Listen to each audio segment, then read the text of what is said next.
Yawwa. Farko idan ka shigo Binance, wannan shine homepage naka. Idan ma bai nuna ma nan ba, idan ka taɓa kan profile naka can sama daga gefen hagunka, hoton kan mutum nan in ka taɓa, za ka ga wajen ga Binance Lite nan. Idan yana Lite, to ka taɓa wannan toggle file nan, zai mai da kai wannan pro kamar wannan. Kaga Lite ɗin bai ka ga mai da shi Lite. Lite ɗin shine maybe wannan naka maybe zai nuna ma wannan ne. Maybe zai nuna ma wannan. To idan ya nuna ma wannan abin da za ka taɓa wajen kan mutum nan. Idan ka taɓa kan mutum nan, sai ka kashe Lite ɗin zai dawo da kai pro kamar nan. Yawwa kaga Binance Pro yawwa ya dawo da kai asalin babban kenan. So farko abin da za ka yi idan za ka sayi coins, abin da za ka yi za ka zo wajen wallet nan ne. Kaga wallet nan in ka taɓa wallet nan, zai kawo ka wannan naka ne. Wallet naka, different kind of wallet naka, ga spot trading wallet kenan, ga funding, ga margin, ga features.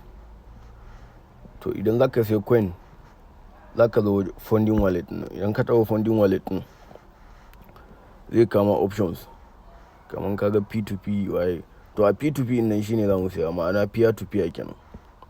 Shi za ka sayi coins din, sai ka taɓa. In ka taɓa ka zo, za ka ga ya kawo ka, ya nuna ma several wannan merchants da wannan nasu da adverts nasu gashi nan ka gani. Kowa ya posting adverts na shi yana so a siya USDT kenan. Shi wannan coin da za ka siya USDT ne. USDT da shi ne yana amfanin a matsayin dollar kenan na crypto. Da shi za ka yi amfani ka sayi kowane coin da kake so. Saboda shi ka gane baya sauka baya tashi. Akwai wannan bashi da irin ka gane market volatility nan. So shi za ka fara siya. Idan ka fara siya da shi sai ka je ka nemi wani coin wanda aka yi pairing da shi wanda kake so ka siya sai ka siya.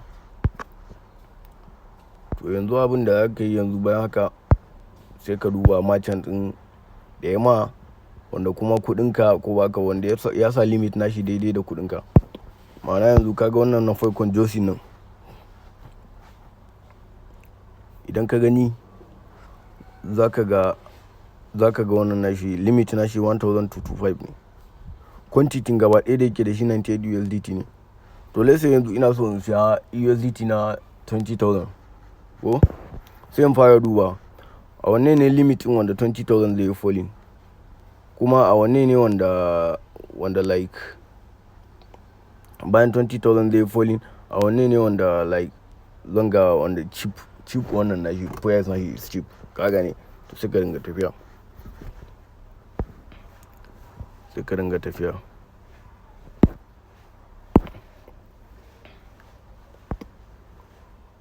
Za ka fara tafiya kana dubawa.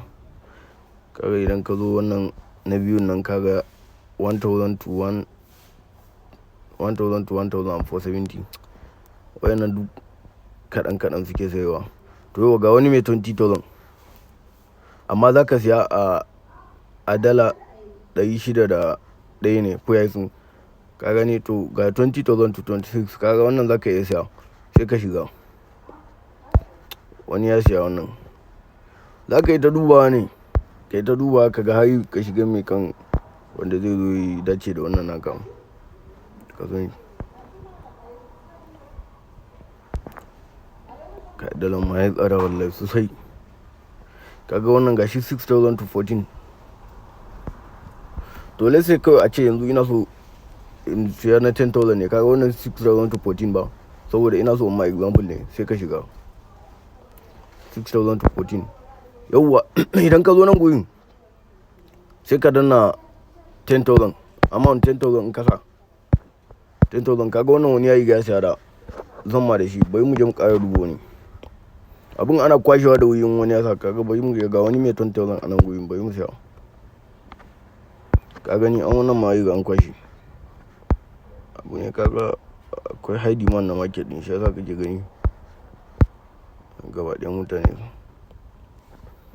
to wai mu gwada da wannan daga mai 40,000, let's say a ce 40,000 zan siya ko 50,000, kaga wannan limit na shi 40,000 to 400,000, to bari in gwada, kaga let's say 50,000 zan siya, kaga to a 50,000 din nan za bani USDT 83.14 kenan zaban, ka gane 50,000 divided by 601.39 shine zai baka 83.14. to abinda za ka yi yanzu sai ka karanta terms and condition nashi. Wani lokaci baka karanta terms and condition nashi ba, za ka zo kai abin da waya so kuma zai kai kayanka, in ya kai kayanka kuma za ku iya samun matsala. Wani lokaci za ka ga wasu yan iska nan goyin za su ce suna charges waye da irin wayan abubuwan, to duk kai ka kula da shi. to ka sa 50,000 sai ka danna buy, dan ka danna buy zai kai ka next page inda za ka making payment. to sai ka danna make payment nan. Idan ka danna make payment nan, yauwa zai baka bank details na shi da komai. Wani lokaci kaga maybe ga inda za ku chat da shi, maybe ya turo ma message, wannan automatic message ne, condition na shi ka gane, waye quick trade only waye gashi nan ne. ka zo ka dauki account number shi nan goyi, gashi nan bank account number, kai copy ne ba sunan shi da komai nan. sai ka je ka shiga application bank app naka, ka mai transfer in setting amount din, kana masa transfer in zaka dawo immediately, kana mai transfer sai ka zo ka danna wannan transfer next na kasan nan ta gefen da wanka, transfer notify seller nan ka danna shi, ko ka danna shi ka je ya zaka ga ya sake ma can, ya sake ma coin din, zaka ya dawo wallet naka. abin da zaka yanzu da ba riba sai zai wala sai ya zai uba ka ga inda yake. kana zuwa kana mai payment din ga time frame da suka ba ku, kaga 15 minutes ne. to in ka bari baka kaje ka biya masa, ka bari baka zo ka danna wannan transfer to notify seller nan ba, ka bari yayi time ya koyewa, shikenan ka gane kudin yayi ya shiga account na shi kuma ya tafi da shi.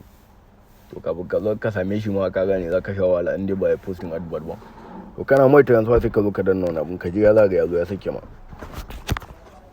sai ka koma. bayan ya sake ma, idan ka koma ka zo funding wallet naka, zaka ga USDT anan, kamar nawa kaga yanzu akwai 15 USDT ba, to naka za ga amount din anan ya yafi yani. to idan yanzu next video zan ma yanda zaka sai coin din, yanzu ka kalli wannan tukuna.